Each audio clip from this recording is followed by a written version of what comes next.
축복합시다. 당신 속에 예수 그리스도 계십니다.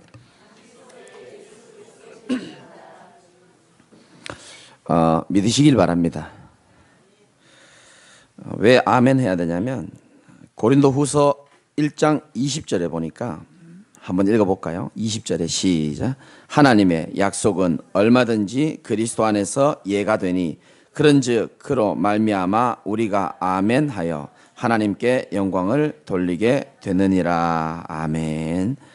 아멘하면 네 가지 좋은 점이 있습니다. 첫 번째는 오늘 말씀에 있는 것처럼 하나님께 영광이 된다, 그렇게 말했습니다. 아멘 해보십시오. 그리고 두 번째는 예배 분위기가 살아납니다. 고맙습니다. 세 번째는 목회자한테 돈 10원도 안 쓰고 힘을 줄 수 있는 최고의 것이라고 저는 생각하고 있고요.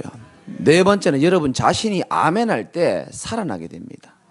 원어적으로 보면 말씀을 받고 내가 믿고 아멘으로 할 때 보이지 않게 그 말씀이 여러분 속에 뿌리가 내리게 되는 겁니다. 꼭 믿으시기 바라고. 아까 장로님이 기도했지만은 저는 분명히 말씀드릴 수 있습니다. 교회 처음 오픈할 때부터 말씀드렸습니다. 예배 성공은 뭐라고요? 인생 성공으로 반드시 연결되게 되어 있습니다. 지금 조금 어려워도 여러분이 살아계신 하나님 앞에 예배의 자리에 있다면 하나님은 그 인생을요 반드시 세우시게 되어 있습니다. 내가 아무리 잘 나가도 내 잘 나가는 삶에 하나님이 없다면 그것은 거미줄 인생밖에 안 되는 겁니다. 거미가 나름대로 거미줄을 아름답게 해도 10시간에 거쳐서 거미줄을 아주 촘촘하게 각도 있게 만들어내도 벌레도 잡아먹고 신나겠죠. 청소부 아줌마 기분 나빠버리면 그 인생 끝나는 겁니다. 그래서 예배가 그만큼 중요한 겁니다. 여러분 예배를 왜 드리십니까? 왜 드리는지를 아셔야 됩니다. 우리 인간은 하나님이 유일하게 창세기 1장 27절에 하나님의 형상 닮은 존재로 하나님 만드신 겁니다. 우리 인간은 어떤 존재냐? 영적 존재로 하나님이 만드셨어요. 우리 인간은 어떤 존재라고? 예배적 존재로 만드셨습니다. 우리 인간을 임마누엘이 가능한 존재로 하나님이 유일하게 만드신 겁니다. 이게 인간이 받은 큰 축복입니다. 영적 존재라는 건 뭐냐? 개나 돼지나 소처럼 우리 인간은 육신적인 존재만 되어서 밥 잘 먹고 잠 잘 잔다고 행복한 존재가 아니도록 만들었다는 겁니다. 우리 인간은 영이신, 우리 인간의 주인이신 하나님과 함께 할 때에 힘을 얻고 평안하고 행복하도록 하나님이 처음부터 그렇게 디자인을 하신 겁니다. 우리 인간은 예배적 존재입니다. 그 어떤 짐승도 하나님 앞에 예배를 드릴 수 없습니다. 그 어떤 뛰어난 동물도 하나님께 예배드리고 눈물 흘리는 동물 없습니다. 사람만 찬양 듣고 눈물도 흘리고 말씀의 은혜 받고 하는 겁니다. 우리 인간은 또 임마누엘이 가능한 존재입니다. 하나님이 나와 함께 하심이 가능한 존재라니까요. 여러분 힘들 때도 있고 우리가 응답받을 때도 있지만 여러분의 가장 행복과 은혜는 하나님이 나와 함께 하심으로 인해서 행복하시기 바랍니다. 그게 진짜입니다. 인간은 하나님과 함께 할 때만 가장 평안하고 가장 행복하도록 창조됐기 때문에 하나님 그 행복을요 예배 가운데 주시기를 원하시는 겁니다. 목사님, 저는 그런데 왜 예배 드리는데 행복하지 않을까요? 저는 정확한 답을 분명히 갖고 있습니다. 예수를 믿고 복음을 아는데 예배가 행복하지 않다. 정확한 이유 한 가지 있습니다. 그 사람은 그리스도와 함께하는 축복보다요 다른 게 더 큰 축복이 많이 있기 때문에 그렇습니다. 미안하지만 사실일 겁니다. 하나님을 가장 사랑하는 사람은 하나님과 함께함으로 인해서 가장 큰 인간의 행복의 가치를 두고 행복을 누리게 되어 있습니다. 마귀는 지금도 유혹합니다. 어떻게 유혹하느냐? 너 하나님 없어도 괜찮아. 네가 가진 돈으로 네 주변에 있는 사람들로 버티면 되는 거야. 네가 하나님처럼 살면 돼. 네 감정대로 네 생각대로만 살아라라고 지금도 유혹하고 있습니다. 세상에도 행복은 있습니다. 세상에서 놀아보신 분들은 아시겠지만 그러나 그 행복의 공통점은 특징은요 영원한 행복이 아니고 전부 다 일시적인 겁니다. 조건적인 겁니다. 그 조건이 틀어지면 행복하지 않아요. 일시적인 겁니다. 쾌락적인 겁니다. 진정한 행복은 아니죠. 근데 마귀는 어떻게 하면 이 하나님의 말씀을 못 들으면 여러분 다 황폐해지게 돼 있거든요. 그래서 말씀을 못 듣게 하기 위해서 세상의 행복을 가지고 우리를 자꾸 유혹하는 겁니다. 예전에 TV 보니까 그런 프로그램이 있더라고요. 저 뒤에 엄마, 애기 엄마 5명 세워놓고 한 3살쯤 됐나요? 2~3살쯤 된 애들을 자기 애들을 멀리 놔두고 멀리서 엄마가 부르는 거예요. 진주야 이리 와 하면서 이렇게 부르는 거예요. 그럼 애가 오다가요, 누가 빨리 오나 하는 이 달리기 시합이 아니고 이 스태프들이 중간중간에요 엄마한테 못 가도록 유혹하는 프로그램들이 다 있는 거예요. 솜사탕 주면서요, 일로 와 일로 와. 애가 엄마 보고 가다가 솜사탕 따라가고 그거 빨아먹고 앉아있는 거예요. 어떤 애는 딸랑이 있잖아요, 딸랑딸랑 하면서 주니까요 잘 가다가 뒤돌아서 그 딸랑이 빨아먹고 앉아있는 거예요. 저는 그걸 굉장히 영적으로 봤습니다. 우리 하나님은 지금도 주일날 주의 품으로 나오면 하나님의 위로를 베풀어 주려고 맘먹고 계시는데 저 밖에 인간이 솜사탕 사놓고 기다린단 말이죠. 딸랑이 사놓고 기다린다는 겁니다. 다른 데는 다 가도 돼, 제자교회 목사님 설교만 듣지 말아다. 이게 사단의 목표라니까요. 그래서 늘 말씀드리지만 중요하니까 자주 말씀드립니다. 저 사람이 응답에 약하면요 마귀는요 응답도 집어넣어 줍니다. 광명의 천사로 나타나가지고 이거 봐 탁 줍니다. 어려움에 약한 사람은 어려움을 주기도 합니다. 목표는 한 가지입니다. 언약의 말씀을 안 들어야 사람은 이게 황폐해지기 때문에 마귀가 그런 전략을 쓰는데 우리 제자교회 성도들은 절대로 거기에 속지 않는 축복이 있기를 주님의 이름으로 축원합니다. 성경을 근거로 말씀드리자면 제가 주중에도 계속 말씀드렸죠. 아모스라는 성경이 있어요. 구약 성경에 8장 11절에 보면 주 여호와의 말씀이니라. 보라 날이 이를지라 내가 기근을 땅에 보내리니 양식이 없어서 줄이는 게 아니고 물이 없어서 가람 목마른 게 아니다. 왜 목마르고 왜 줄이느냐? 답이 나옵니다. 여호와의 말씀을 듣지 못한 기갈이라 이렇게 말합니다. 기갈은 뭐냐? 배고픔과 목마름을 말하거든요. 사람들이 자꾸 힘들다 얘기합니다. 배고프다고 얘기합니다. 목마르다고 얘기합니다. 하나님의 말씀을 듣지 못하면 기갈이 올 수밖에 없습니다. 그래서 사람이 이 바다에서 저 바다까지 북쪽에서 동쪽까지 비틀거린다. 말씀 안 들으면 그렇게 되는 거예요. 13절에 보니까 그날의 아름다운 처녀와 아름다운 처녀들 교만하거든요. 여러분 안 아름다워 잘 모릅니까? 아름다운 처녀들 굉장히 교만한 그날의 아름다운 처녀와 젊은 남자가 다 갈아여 쓰러지리라 이렇게 말합니다. 무슨 말입니까? 아무리 대단해 보여도요 인간은 하나님의 말씀을 먹지 않으면 황폐해질 수밖에 없다는 겁니다. 우리 인간은 어쩔 수가 없어요. 육신도 있어가지고 밥도 먹어야 행복하지만 영적인 양식을 먹어야요 여러분들이 건강하게 자라는 겁니다.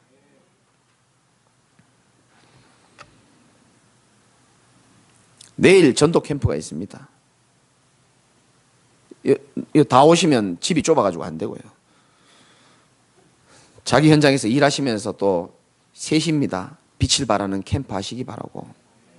독산동 지역 중심으로 우리 문집사님 중심으로 예비지교 중심으로 우리 캠프를 하는데 여러분들이 현장을 제대로 볼 수 있어야 될 겁니다. 사람들은 하나님 모르면 어쩔 수 없어요. 눈에 보이는 것 따라서 최선을 다해서 살아갑니다. 먹고 마시고 시집가고 장가가고 명예 얻고 성공하고 돈 벌고 좋은 사람 만나고 막 달려갑니다.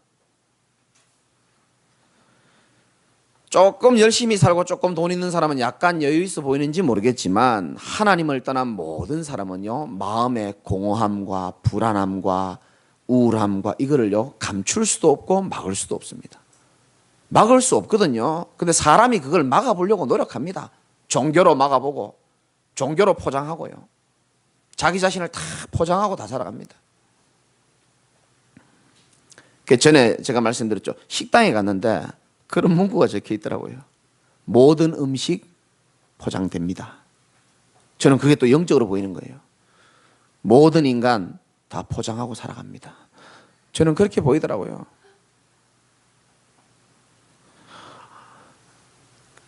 화장으로 포장하는 사람이 있고요. 미소로 포장하는 사람도 있고요. 밝게 막 지냅니다. 집에 가면 우울한 사람도 있고요. 돈으로 자신을 포장하는 사람이 있고요. 옷으로 포장하는 사람도 있어요. 깔끔하게 입고요. 속은 다 썩었으면서 차 같은 걸로 포장하고 집으로 포장하고요. 자기 하나 가진 그 장점 그거 하나로 버티고 사는 겁니다. 다 포장하고 사는 겁니다. 그 진실한 사람들은요, 이 부분에 대해서 분명히요 갈구하는 마음이 있을 거라고 저는 생각하거든요. 옛날에 죽은 그 삼성 회장, 자기 그 사람 뭐 부러울 게 있습니까? 이병철 씨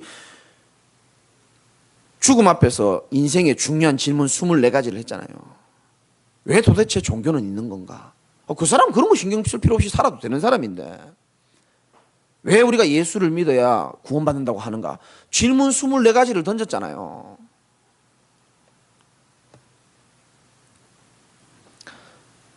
그 사람들은 전부 이렇게 포장하고 살아가는 겁니다. 중요한 거는 포장지 찢어지는 날 당하는 겁니다. 포장지 찢어지는 날 자존심 센 사람들은요 자살해버리기도 하고요.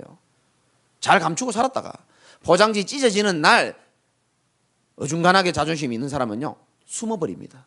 부끄러우니까 도망가 버립니다. 지금 내 현실을 알고 있는 이 사람들 앞에, 이 환경 앞에 떠나가 버리는 거예요. 자존심 적당하게 있는 사람 그래요. 자존심 하나도 없는 사람 도와달라고 얘기하는 겁니다.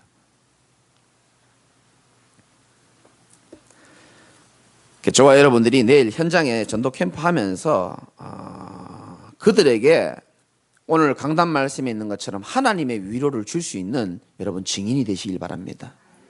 그 사람들에게 가장 큰 위로가 뭐겠습니까? 물론 우리가 뭐 맛있는 거 해가지고 먹여주고 말 들어주고 친구가 되어주는 것도 필요합니다만은 그들의 인생에 왜 고통이 오는지도 잘 몰라요. 교회 다니는 사람도 잘 모릅니다. 그 사람들이 지금 있는 문제의 근본 문제가 뭔지를 잘 모릅니다. 하나님을 떠나서 죄 가운데 빠져가지고 사단에게 묶여있는 이 저주와 운명이 어떤 것으로도 안 무너진단 말이죠. 그래서 사람들은 어려움 당하고 있는데 그 문제들을 해결하기 위하여 하나님이 보내신 한 이름이 바로 그리스도거든요.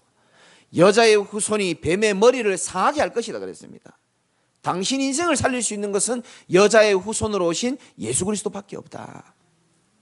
하나님 만날 수 있도록 해주는 게 가장 큰 하나님의 위로를 전달하는 것인 줄 믿으시기 바랍니다.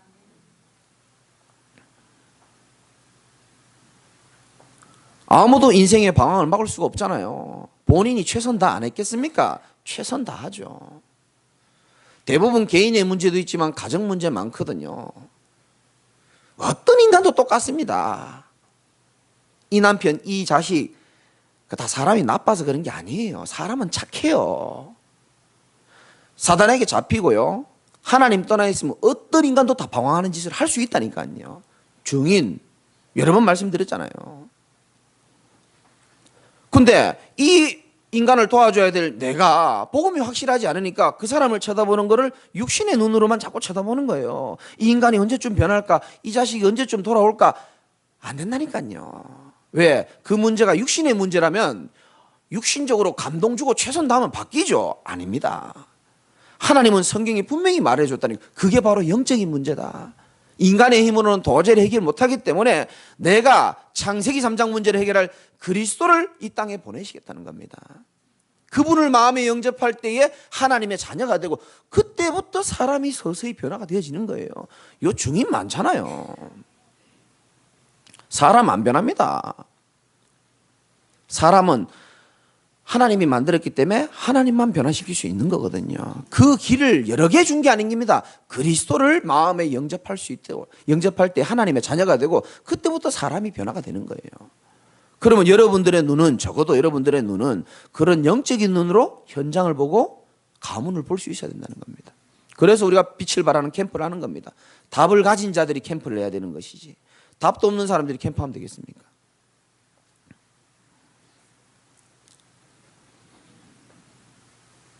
오늘 하나님의 위로입니다. 뭐 위로받을 분들이 좀 계시는지 모르겠지만 간단하게 두 가지만 말씀드리겠습니다. 첫 번째는 고난이 왜 오느냐 이거 알아야 되고요. 두 번째는 하나님의 위로는 그럼 어떻게 하시는가 알아야 될 거 아닙니까? 어제도 이 말씀을 준비하면서 저는 맨날 똑같습니다. 자기 전에 이 말씀을 졸지 않고 귀로 듣는 것이 아니고 마음의 믿음으로 듣기만 하면 이거 진짜 응답받을 건데, 그런 마음이 얼마나 간절히 드는지요. 내 마음에 드는 것만 말씀 듣거든요. 사람들은 어쩔 수 없어요. 듣다가 저건 듣기 싫어, 나하고 안 맞아, 안 듣습니다. 그러니까 이 변화가 없는 겁니다. 오늘 하루만이라도 하나님의 음성으로 들으시기 바랍니다. 환난 주시는 이유, 첫 번째 고린도후서 1장 4절입니다. 읽어볼까요? 시작. 우리의 모든 환난 중에서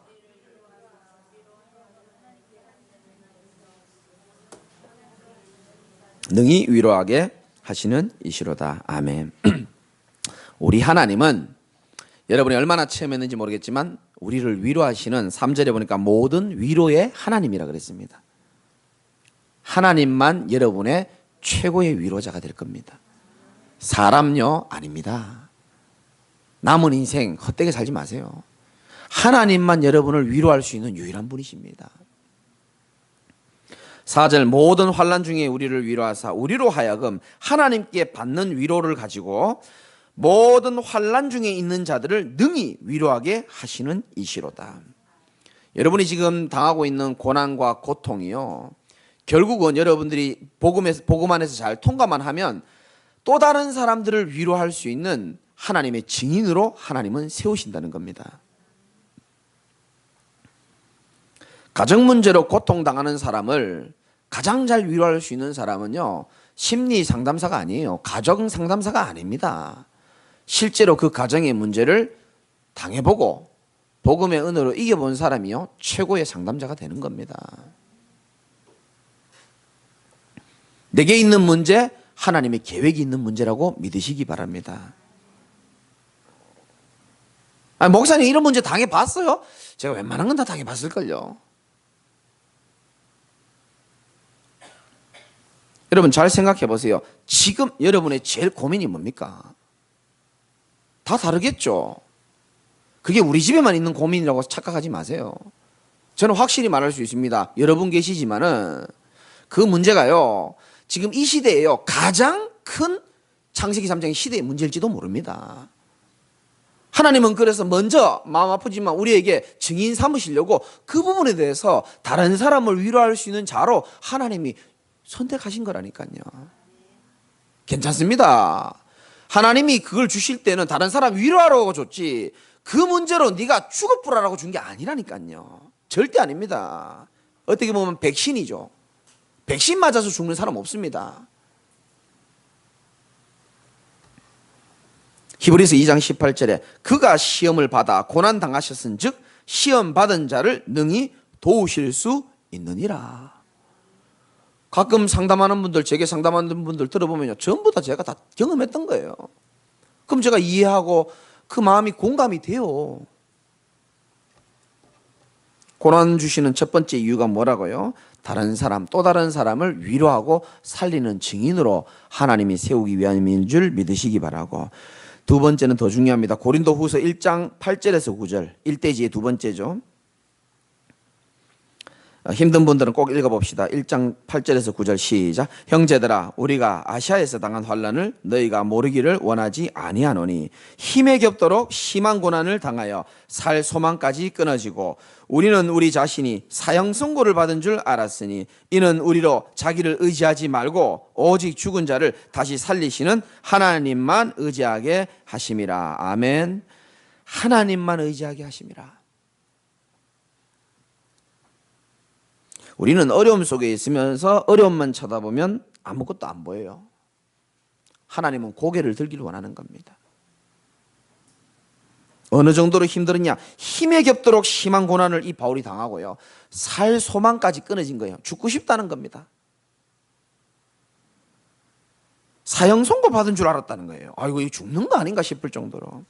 그런데 왜 하나님의 백성을 그렇게 고난을 주셨느냐? 제가 읽어볼게요. 눈으로만 따라 읽어보세요. 이는 9절에 우리로 자기를 의지하지 말고 오직 죽은 자를 다시 살리시는 하나님만 의지하게 하심이라. 하나님이 문제와 고난을 주신 이유, 너를 의지하지 말고 사람을 의지하지 말고 이제는 죽은 자를 살리시고 없는 것을 있게 하시는 하나님만 의지하도록 하나님이 만드시는 겁니다. 여러분 진짜 하나님 의지해 본 적 있습니까? 정말 하나님만 의지하시기 바랍니다. 고난을 주는 이유가 하나님만 의지하게 만들기 위해서 고난을 준다잖아요. 그런데 내가 하나님을 의지하지 않으면 그 고난은 축복이 아니라 고통으로 남게 돼 있는 겁니다. 상처로 남게 돼 있는 거죠. 하나님만 의지해 버리면 하나님의 목표는 성공되어지는 거예요.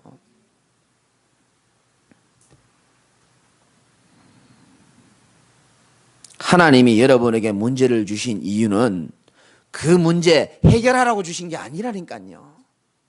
어느 이상한 신이 문제 해결하라고 문제 주고 아이고 잘했다 이게 아니라니까요. 하나님이 여러분에게 문제를 주신 것은 문제 해결하라고 준 게 아니고 인정하라고 주시는 겁니다. 내 힘으로 할 수 없습니다. 그 인정하라고 주는 거예요. 나의 힘으로 안 되는구나 인정하라는 겁니다. 이때까지 네 힘으로 해왔잖아요. 네 지혜로 해왔잖아요. 그렇게 하지 말라는 거죠. 인정하라고. 그 문제는 해결할 문제가 아니고 하나님께 맡길 문제요. 네가 하나님만 의지할 수 있도록 하나님이 주시는 사인인 줄 믿으시기 바랍니다.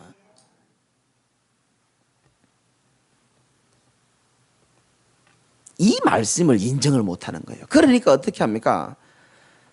끝까지 하나님 앞에 항복하지 않는 거예요. 그러니까 그 문제가 끝까지 계속 온다니까요. 제 표현이 웃깁니까? 진지하게 저는 말하는 겁니다. 진짜 계속 온다니까요. 여러분 주변 보시고 자신 봐보세요. 이걸 인정을 안 하는 겁니다. 하나님의 말씀을. 하나님의 말씀은 곧 하나님이라 그랬거든요. 그런데 하나님 말씀 인정 안 하니까 결국은 보이지 않게 자신을 믿고 하나님 안 믿겠다는 거거든요. 그러니까 계속 오는 거야. 계속. 끝이 없는 겁니다. 이건요 제가요 여러분 가르치려고 하는 겁니다. 제가 증인이라니까요. 좀 이따 간증 하나 해볼게요.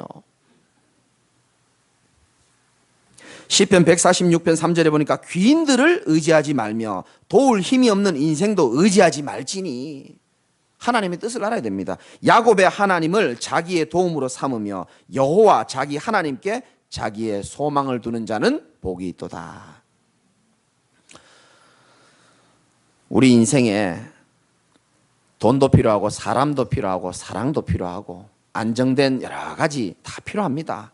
그러나 여기 앉아 계신 제자교회 우리 성도님들만이라도 오늘 말씀 있는 것처럼 고난이 왔을 때에 내가 더 이상 나를 의지하지 않고 사람 의지하지 않고 오늘 주신 말씀 그대로 이는 우리로 자기를 의지하지 말고 오직 죽은 자를 다시 살리시는 하나님만 의지하게 하심이라.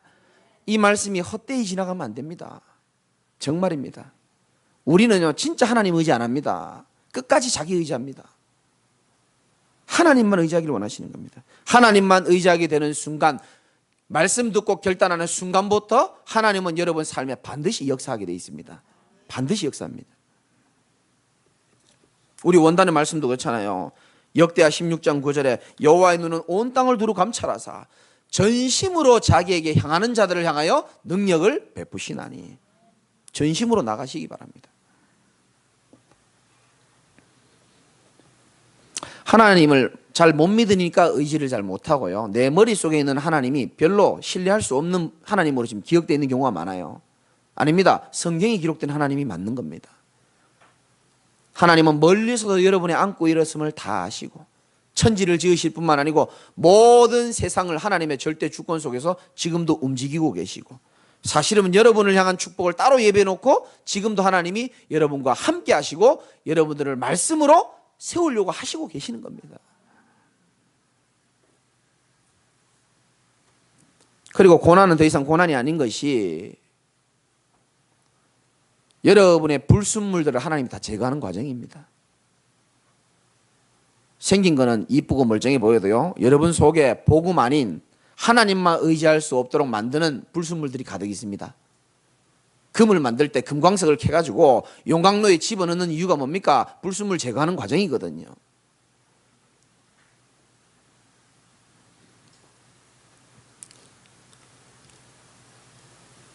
목사님 그래도 힘들어 죽겠어요. 고난의 불이요 우리를 막 태우는 것처럼 느껴집니다. 이 고난의 불이 뜨거워 죽겠어 막 착각이에요. 안 죽었으니까 다 왔잖아요. 오늘 교회 내일도 안 죽을 겁니다. 고난의 불이 나를 태우는 것처럼 마귀가 속여요. 뜨겁지 뜨거워 죽겠지. 아니에요. 고난의 불은 하나님 허락하신 이유는 여러분을 진정한 그리스도 앞에 나오면 자유함을 얻는데 그 자유함을 누리지 못하도록 여러분을 꽁꽁 묶고 있는 이 밧줄들이 다 있어요. 우상의 밧줄, 사람의 밧줄, 이 불신앙의 밧줄들을 나를 태우는 것처럼 보이지만 하나님은 그 고난의 불을 통해서 나를 묶고 있는 밧줄 다 태워나가는 겁니다. 그래 축복이라니까요, 사실은. 제가 너무너무 힘이 됐던 말씀이 고린도후서 1장 10절 말씀인데 한번 읽어봅시다. 여러분에게 꼭 필요한 말씀입니다. 시작. 그가 이같이 큰 사망에서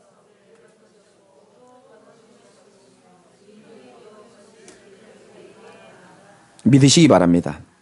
성경에 곳곳에 이런 말씀이 많이 나와요. 그가 이같이 큰 사망에서 우리를 이미 건지셨고, 여러분 영원히 죽었던 재앙과 저주 가운데서 그리스도의 보혈을 만나가지고 사망에서 생명으로 옮겼는 줄 믿으시기 바라고요. 옮겨놓고 하나님이 내버리진 않습니다. 또 나오잖아요. 또 뭐라고요? 건지실 것이며. 여러분 지금의 환난 가운데 하나님이 건지실 것이며. 아멘 작아지는 거 한번 봐요. 건지실 것이며. 건지신다니까요. 이후에도 건지시기를 그에게 바라노라. 과거, 현재, 미래 하나님 완벽하게 여러분 책임집니다. 제가 어제 청소하다가 책상 밑에 먼지가 너무 많아지고 먼지 닦다 보니까 어떤 박스를 제가 모르고 쏟아버렸는데 거기에 뭐가 들어있냐면 그 일기장이 들어있는 거예요. 제가 이래 좀 책이 없고 개념 없어 보여도 제가 고등학교 때부터 일기 쓴 게 20권 이상이 됩니다. 그 내가 이제 뭐 옛날 생각나잖아요. 고등학교 때 일기장을 한번 삭꺼내 봤어요. 고등학교 2학년 때인가 그럴 겁니다. 그러니까 막 예쁜 누나 따라다녔던 이야기도 있고요. 어제 이런 말 못하겠고 어떤 누나 만났는데 생일날 이거 먹었는데 너무 행복했다 뭐 그런 게 적혀 있더라고요. 그것도 몇 장 더 넘겨보니까요, 뭐 때문에 그런지 몰라도 굉장히 힘들었는가 봐요. 볼펜을 가지고 일기장을 막 확 해가지고 나는 반드시 죽을 거다라고 막 적혀 있더라고요. 두고 봐라, 이 일기장이 마지막일 거다 하면서 내가 지금 읽는데도 섬뜩하더라고요. 뭔가 이 뭐 힘든 일이 있었더라고. 내가 뒤에 읽어보니까 더 이상 내 일기는 끝이다 이렇게 막 적어놨더라고요. 두고 봐라. 제가 한번 마음먹으면 하는 사람인데 아이고야, 내가 진짜 하나님 은혜다 싶더라고요. 안 죽고 살아있는 게. 그렇게 죽을 것만 같은데 하나님이 우리를 어떻게 한다고요? 건지실 것이며. 하나님 건져내신다니까요. 그냥 여러분 죽이기엔 너무 아까워요. 사실은 당한 고생이 있지, 복음 알고 있지, 전도자 만났지, 새 인생 살고 있지. 하나님이 여러분 증인으로 세울 걸 믿으시기 바랍니다. 고린도후서 1장 10절은 꼭 기억하셔야 됩니다. 반드시 건지시게 돼 있어요. 큰 두 번째로, 그러면 고난 가운데 있는 나를 하나님은 어떻게 위로하시느냐? 위로를 받아봤어야지 뭐. 안 하다 할 수도 있지만 하나님이 주신 말씀입니다. 시편 119편 50절에 보면 이렇게 적혀 있습니다. 이 말씀은 나의 고난 중에 위로라. 주의 말씀이 나를 살렸기 때문이라. 하나님의 자녀의 최고의 위로는 살아계신 하나님의 말씀으로 여러분에게 들려주는 게 최고의 위로입니다. 정확한 나의 상황에 정확한 말씀, 하나님의 말씀이 나에겐 최고의 위로가 되는 거예요. 죽을 것만 같았던 수많은 인생 속에서 나를 살린 게 뭔지 아십니까? 하나님의 저는 말씀이었습니다. 환난 가운데요, 이 한 번이라도 하나님의 말씀을요 생명줄처럼 한번 잡아볼 필요가 있습니다. 저는 진짜 했던 예화를 웬만하면 안 하고 싶어요. 유 목사님 늘 했던 예화 하니까 나 좀 지겹기도 하고요. 진짜입니다. 여러분, 제가 앞이 안 보였을 때도요, 저는 말씀 붙잡았습니다. 시신경이 마비가 돼가 앞이 안 보여요. 경험이 없을 겁니다, 여러분. 그런 상황에서 여러분 서울대학 병원 안 가고 하나님의 말씀 제가 붙잡았다니까요. 죽으면 죽으리란 마음으로요. 왜냐하면 그때 말씀이 너무나 정확했기 때문에. 다시 이 세월을 살아오면서 전부 말씀 잡고 다 통과한 거예요. 제 인생을 보니까 이것만 해도 너무너무 은혜요. 이것만 해도 이거 원고 없이도 내가 설교할 거 엄청 많다니까요. 제가 잘나서 가립니다. 말씀은 지금도 살아서 역사하신 거예요. 하나님 말씀을 자꾸 주시잖아요, 여러분에게.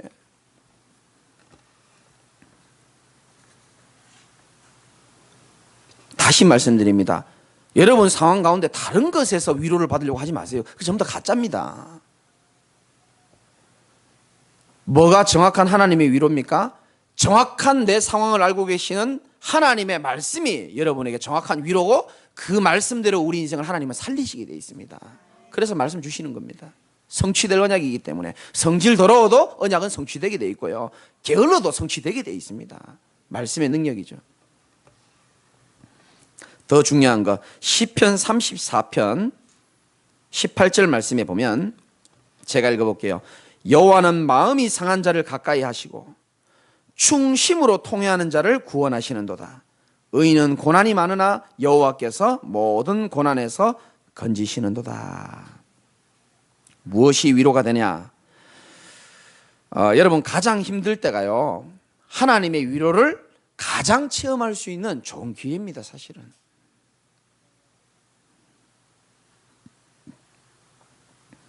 고린도후서 7장 5절 6절에도 보면, 우리가 7장 6절 5절에 보면 우리가 마게도냐로 이르렀을 때에도 우리의 육체가 편치 못하였고 몸도 막 만신창이고요, 사방으로 환난을 당하여 밖으로는 다툼이요 안으로는 두려움이 있었노라, 이렇게 말합니다.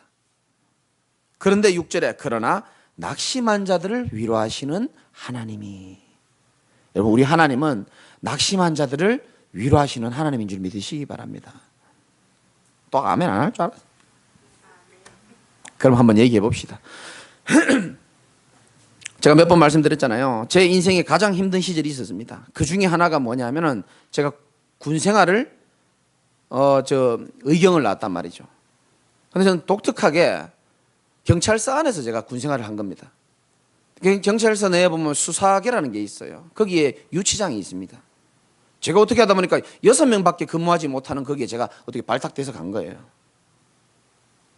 2명이서 한 조를 짜서 6명이서 근무를 돌아가면서 하는데, 제 파트너가요, 저를 얼마나 힘들게 하는지 모르겠어요. 저는요, 제가 그 전의경 할 때 진짜 많이 맞았거든요. 그래서 웬만큼 때려도 저는 괜찮아요, 저는. 근데 그 사람은 저를 때리는 게 아니고요, 저를 사랑해 주는데 제가 힘들더라고요. 지금 이 웃는 분들은 몇 번 설교를 들으신 분들이고, 도대체가요, 남자가 남자를 너무 사랑하는 거 있죠. 24시 내가 붙어 있어요. 제가 그렇게 매력이 있어 보이는지 모르겠어요. 24시 나를 데리고 있어야 되는 거예요. 다른 군인이랑 같이 이거 뭐 하드나 쭈쭈바 같은 거 먹으면요, 와가지고 때려버리고요. 아무도 눈 마주치지 말라는 거예요. 난 세상에 그런 사람 처음 봤어요. 저 칠성시장에 가가지고 베개도 긴 거 하나 사가지고요, 같이 누워야 되는 거예요. 이렇게. 참 여러분 이거 당해봤습니까? 나는 우리 박원순 시장이 그 퀘어 축제하면서 돈 투자하고 그러는데, 야 이런 거 한번 경험이나 해보고 저런 거 투자하는지 모르겠다, 나 그런 생각이 드는 거예요. 생각을 해보세요. 그 사람이랑 1년을 제가 그렇게 지냈습니다. 승합차에 보면은 이렇게 마주 않도록 이렇게 돼 있잖아요. 내 앞에 다른 고참이 앉아 있으면요, 그날 막 때리는 거예요. 눈 마주쳤지 이러면서요. 좋아한다는 거, 내가 지 말고 딴 사람을. 야, 이거 다 얘기 못 합니다, 진짜. 이거 계속해도 되나 모르겠다. 에라 모르겠다. 내가 딴 사람이랑 샤워하고 있잖아요. 그럼 제 가슴을 주먹으로 팍 때린다니까요. 이걸 뭐 어떻게 설명해야 됩니까? 내 알몸을 딴 사람한테 보여준 거예요. 미치고 환장할 일이죠, 진짜. 여러분 웃지만요, 전 진짜 죽고 싶었어요, 진짜. 그러니까요, 이제 뭐 공소시효도 끝났겠다, 되게 열받는 날 내가요, 그 자식 그 발로 차버렸거든요.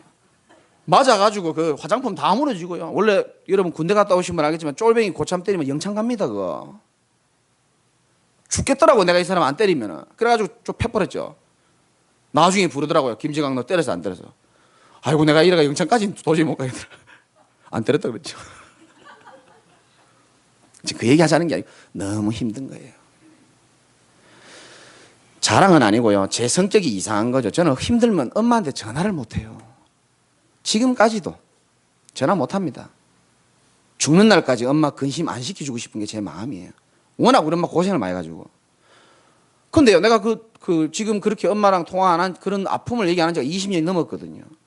얼마나 힘들면 죽겠더라고. 그래 내 엄마한테 전화한 거예요. 전화하니까 엄마는 더 죽을 판이네. 아이고. 가정이 너무 힘든 거예요. 뭐 이제 뭐 우리 형님들 봐도 이해하실 거고. 손이 막 떨리네요. 집에 우리 어머니도 새로 시집 갔는데 막 이게 뭐 맞습니까? 새아버지하고 이 새 애들 안 맞잖아요. 아무리 뭐 좋은 분들 안 맞으니까 그 갈등이 엄마 막 미치겠는 겁니다. 갈등은 미치겠지. 자기 혈육은 여동생 하나, 딸내미 하나 있는데 이 딸내미는 집 나가가 방황하고 돌아다니고요. 나는 휴가 가면 맨날 집 나간 동생 찾으러 다니고요. 온갖 다방에 다 찾으러 다니고요. 그러니까 엄마는 막 울면서 전화하는 거예요. 아들아, 내가 죽고 싶다는 거. 내가 죽고 싶어가 전화했는데 내 속에 있는 얘기 하나도 못하고요.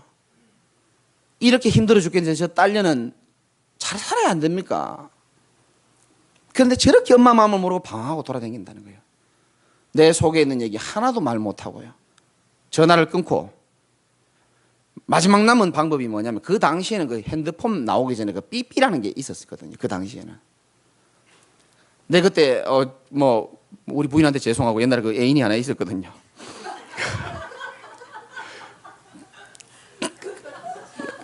애인이 몇 명 있었어요.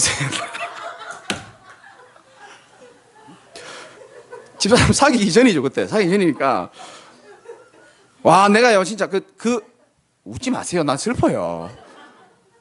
생각해보세요. 그런 고참이랑 24시 정신문제 걸릴 만큼 고통당하지. 유일하게 내 핏줄 엄마 전화하니까 엄마 죽고 싶다 그랬지. 그 죽고 싶은 이유 중에 하나가 딸이 집 나가 돌아다니지. 엄마 마음도 모르고. 지는 지 나름대로 힘들었을까 안 그랬겠습니까? 남은 나의 소망 내 여자친구. 전화해가 불렀죠. 그리고 삐삐 내놓으라 그랬습니다. 왜냐 내 동생 찾아야 된다. 내놓으라 그랬죠. 이 여자 뭐라는지 압니까? 줄 수 없다는 거예요. 사생활이 있다는 거예요. 이야 사생활이 있다는 거예요. 사생활이. 그때 내가요 픽 돌아버린 거예요. 세상에 믿을 인간 아무도 없구나. 그때 하나님이 참 잘하신 거죠. 내가요 하나라도 의지할 걸 끝까지 찾은 거예요. 끝까지. 하나님 그거 다 막아버렸어. 그리고 나는 죽고 싶다는 생각이 들어가지고 죽으면 또 우리 엄마 눈에 저 피눈물 흘릴 걸 생각하니까 죽지도 못하겠더라고요. 여러분 진짜 힘든데요. 죽지도 못하는 그런 상황을 경험해봤습니까?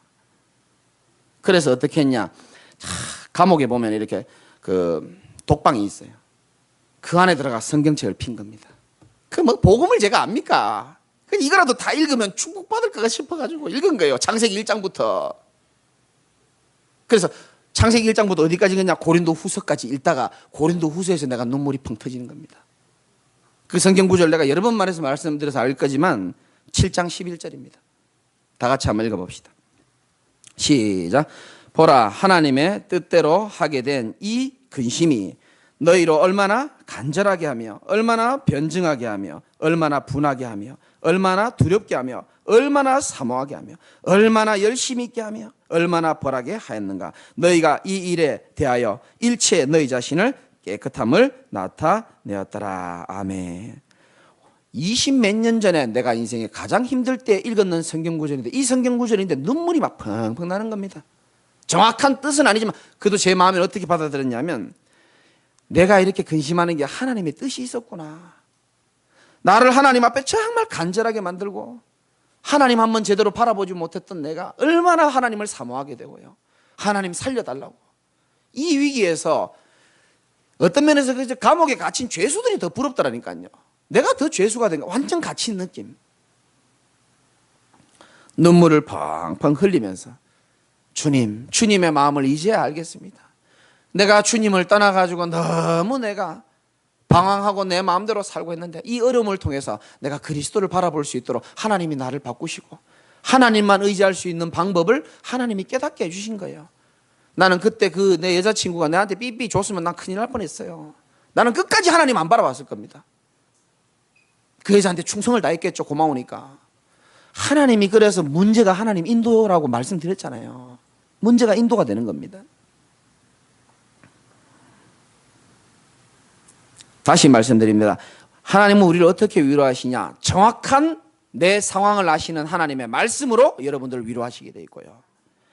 마음이 상한 자를 가까이 하시고 충심으로 통회하는 자를 하나님은 기뻐하신다 그랬어요. 하나님, 내 문제가 하나님 바라보지 못했기 때문에 하나님만 바라볼 수 있는 인생으로 나를 바꾸시기 위하여 하나님은 이렇게 하셨구나. 이거 한번 맛봐야 되는 겁니다. 그래서 저는 지금도 힘들면 사람 의지 안 합니다. 절대로. 옛날에 그 경험했던 하나님의 은혜가 그대로 제겐 살아 있습니다.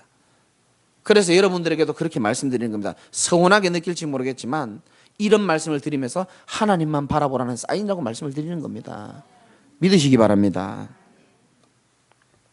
하나님의 위로는 정확한 하나님의 말씀으로, 하나님의 위로는 어떻게 하느냐, 가장 마음이 상해 있을 때에 하나님을 간절하게 바라보며 기도할 때에 하나님은 위로의 하나님이시기 때문에 여러분들을 만나주시는 줄 믿으시기 바랍니다. 그리고 이사야 60장 1절에 5절에 일어나라 빛을 발하라. 여러분들이 내일도 캠프가 있지만 현장에서 빛을 발할 때에, 그리스도의 복음을 전달하려고 할 때에 하나님은 여러분에게 성령의 역사로 인하여 여러분 마음을 위로하게 될 겁니다. 네가 구원받은 게 이렇게 큰 것이다. 복음을 전해보면요, 복음을 안 받으면요, 나는 어떻게, 이 훌륭한 분이 복음을 안 받았는데 나는 어떻게 복음을 받았을까? 너무 감사하고요, 이분이 복음 받으면 나같이 시궁창에 살던 인간을 하나님 살려가지고 나를 통해 이 한 영혼을 전도했는 것 자체가 난 또 감동이 되고요, 위로가 되고 치유가 된다니까요. 그래서 말씀, 기도, 전도, 이걸 통해서 하나님의 위로하심을 얻기를 주님의 이름으로 축원을 드립니다. 결론입니다. 고린도후서 2장 10절에 보니까 여러분들이 하나님의 위로를 받기 전에 반드시 해야 될 미션이 하나가 있습니다. 10절에 너희가 무슨 일이든지 누구를 용서하면 나도 그리하고, 내가 만일 용서한 일이 있으면 용서한 그것은 너희를 위하여 그리스도 앞에 한 것이니. 이 지금요, 바울이 고린도 교회 성도들한테 주는 편지인데, 고린도 교회들이 너무 복음 받고도 타락하고 방황하고 또 막 바울 욕도 하고, 바울이요, 이들을 근데 용서를 해주는 겁니다. 너희가 무슨 일이든지 누구를 용서하면 나도 그렇게 하겠고, 내가 만일 용서한 일이 있으면 용서한 그것은 너희를 위하여 누구 앞에서 한다고요? 그리스도 앞에서 한 것이니. 그리스도 앞에서 용서를 해준 겁니다. 근데 바울이 사람을 용서한 이유가 11절에 잘 나옵니다. 같이 읽어봅시다. 시작. 이는 우리로 사탄에게 속지 않게 하려 함이라. 우리는 그 계책을 알지 못하는 바가 아니로다. 아멘. 사탄이 어떻게 괴계를 쓰는지 바울은 잘 알고 있는 겁니다. 마음에 원망과 미움이 있으면 사단이 기뻐하고, 사단이 그걸 계속 활용하고 내 마음에 임마누엘을 못 누리도록 하는 것을 바울이 잘 알았기 때문에 바울은 그들을 용서하고 또 하나님 앞에서 용서를 한 겁니다. 그래서 여러분들도 마찬가지입니다. 혹시나 마음에, 이 사실 본문이랑 이거랑 별로 연관도 없는데 하나님 계속 이 말씀을 마음에 계속 주시더라고요. 주십니다. 계속. 하나님의 위로를 받기 이전에 그리스도 앞에서 용서할 거 있으면 다 용서하시기 바라고, 더 이상 우리가 사단에게 속지 않게 하려 함이라, 이렇게 말했습니다. 짧은 인생 사는데 사단에게 속지 말고 실제로 우리 인생을 건지시고, 또 지금도 하나님 건지시기 원하시고 우리 인생을 이끌어 가실 그 하나님만 새롭게 의지하는 여러분의 인생이 시작되시기를 주님의 이름으로 축원을 드립니다. 같이 한번 기도하겠습니다.